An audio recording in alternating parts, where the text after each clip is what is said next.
In the annals of papal history, no figure casts a shadow quite as dark and scandalous as Pope John XII. Born as Octavianus around 937 AD, he was the son of Alberic II of Spoleto, a powerful noble who essentially ruled Rome. Alberic ensured his son's ascension to the papacy at an exceptionally young age. At just 18 years old, Octavianus was enthroned as Pope John XIV in 955 AD. What followed was a reign marked by scandal, corruption, and debauchery, making John XII arguably the worst pope in history. Before we get right into the video, please smash the like button and subscribe to the channel so you don't miss out. From the outset, John XII's papacy was a disaster. His appointment was a result of his father's political machinations rather than any pious qualifications. The young pope quickly demonstrated his complete disregard for the spiritual and moral responsibilities of his office. The Lateran Palace, the official residence of the pope, became infamous for its transformation into a hub of vice and debauchery. John XII's scandalous behavior included hosting lavish parties where gambling, drinking, and sexual activities were rampant. He was known to openly consort with women, including several members of the Roman nobility and prostitutes, in a brazen display of immorality. One of the most notorious aspects of John XII's papacy was his relationships with women. Chroniclers of the time, such as Liutprand of Cremona, recount numerous instances of his promiscuity.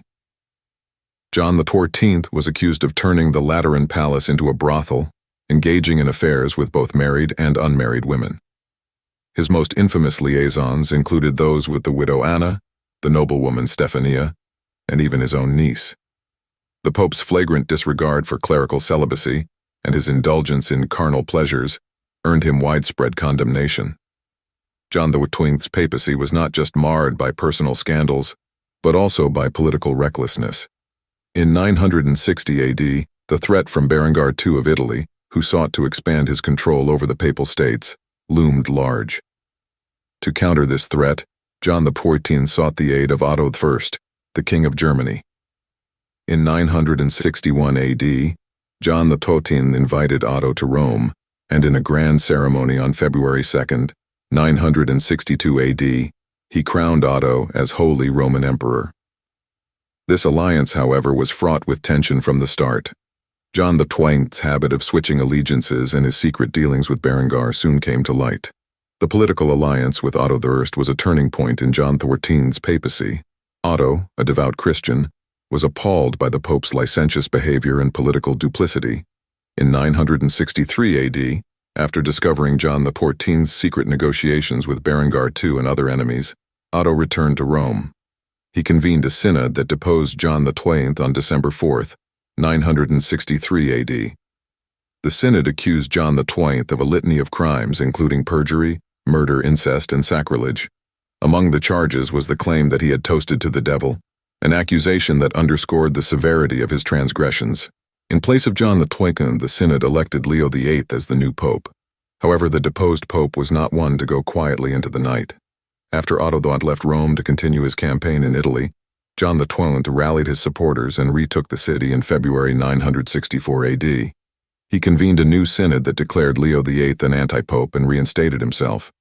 This turbulent period saw Rome divided between supporters of John XII and those loyal to Otto and Leo VIII. The return of John XII to power was short-lived. His enemies, both within and outside the church, continued to conspire against him. The Pope's brazen behavior and tyrannical rule had alienated many, including powerful Roman nobles. In May 964 AD, John XII met his untimely and mysterious end. According to various accounts, he died either from a stroke while in the act of adultery or was murdered by a jealous husband. The exact circumstances of his death remain unclear, but they were in keeping with the scandalous nature of his life. John XII's reign was an anomaly in the history of the papacy. His actions were so egregious that even the often tolerant church could not ignore them. Subsequent popes and historians cited his papacy as a dire warning against the dangers of moral laxity and unchecked power. The litany of accusations against John XII included not only personal vices, but also egregious abuses of his papal authority. One of the most telling indictments of John XII's papacy was his alleged involvement in violence and murder. Chroniclers claimed that he blinded his confessor Benedict, killed Cardinal John in a fit of rage, and mutilated several other clerics who opposed him. These acts of brutality were part of a broader pattern of tyranny and despotism that characterized his rule. The spiritual neglect during John XIV's papacy was equally damning.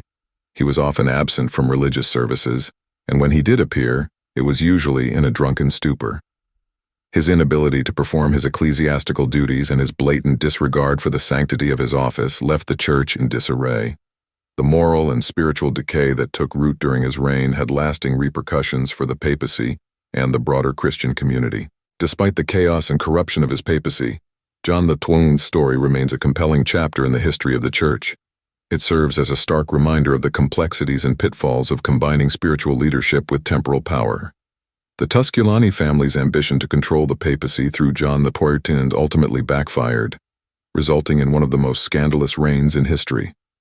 In examining the life and reign of John XII, one cannot help but be struck by the sheer audacity of his actions.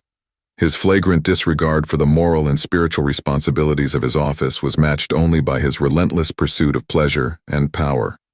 The contrast between the ideals of the papacy and the reality of John XIV's behavior highlights the enduring human struggle between virtue and vice.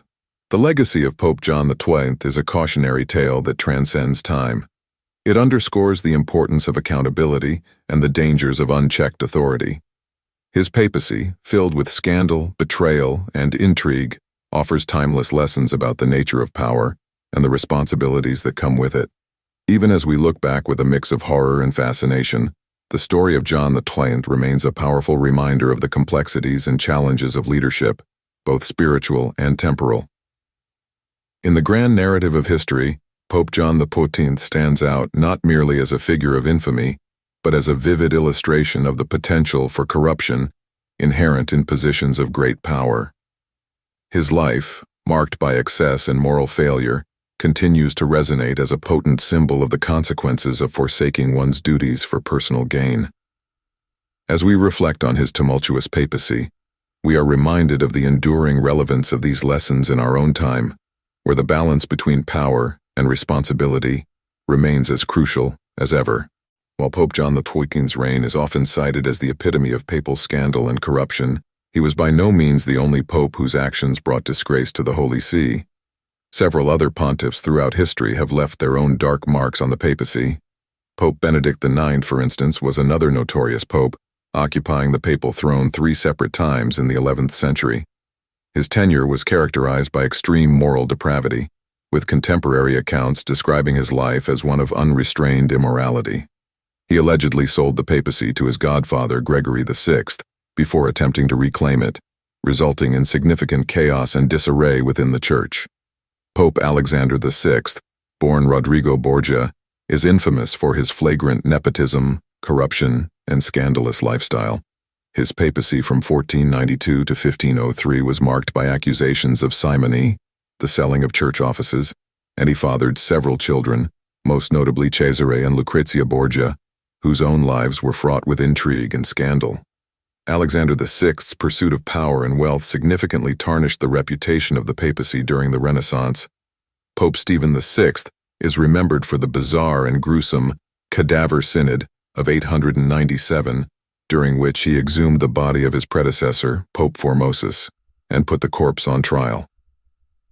The macabre spectacle of the dead pope being accused, stripped of his papal vestments, and desecrated further exemplified the lengths to which some popes would go to assert their authority and settle scores.